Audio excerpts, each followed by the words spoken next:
When using an ultra autocollimator, it is very important that the horizontal axis of the collimator is in line with the horizontal axis of the mirror for any rotation. This can be done by observing the dot and rotating the mirror so that the dot moves across the screen, and observe any movement in the y-axis.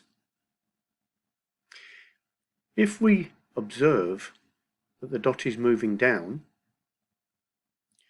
we need to make adjustments to the rotation of the ultra autocollimator. First of all, loosen the two top knobs, not too loose, but sufficient to be able to rotate the barrel. Then you can rotate either direction. The general rule of thumb is if you move from right to left and the dot goes down, you rotate anti-clockwise, left-hand side down. If the dots go from right to left upwards, you rotate clockwise, or the left side upwards. To check that this has been done correctly, we then need to observe that the y-axis moves along and now does not move any more than plus or minus 3 seconds. Once this is complete, we can retighten the knobs on top. Fine adjustment can be made either side, but once we're finished, lock this and do one final check, and tracking is set. For the Prism checker, we've put a tracking setting aid in. First of all, press the home and get the table rotation to go back to the 0 position.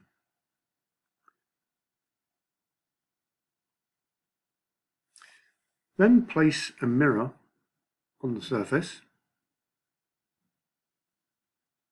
and adjust it to be as central as possible. Okay, we now go and look for a program here called Tracking Aid.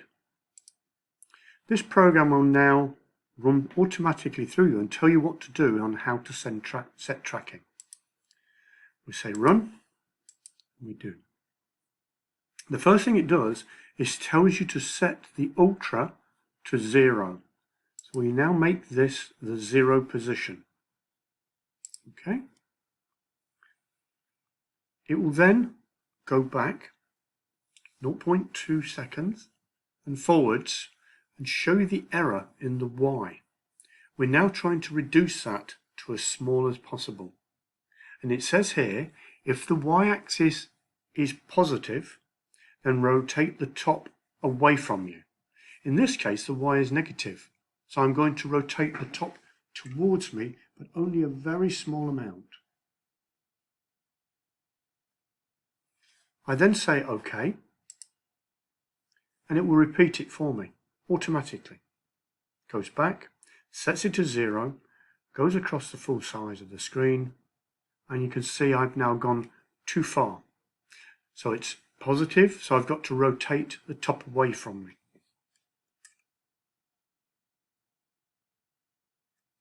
Which I've done. I say OK. It goes through the same sequence again.